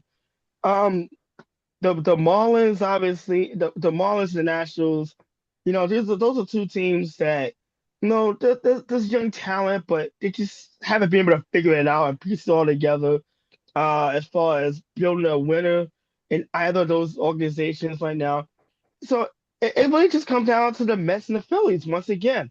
I mean, for the Phillies, they brought back most of the crew. Francis Castellanos, we talked about how he pretty much pissed off everyone in Philadelphia at this point. But it's going to be, but the Phillies also a year older. I mean, uh, Bryce Harper had probably his worst OPS of his career last season. I mean, he's 33. Schwarber's in his mid 30s as well. This team is starting to get longer in the tooth. You gotta realize just how long that window of opportunity is gonna pick up. And for the Mets, it's really gonna be about just how quickly these new guys they have five fresh faces that's gonna be in the starting lineup tomorrow against the Pirates.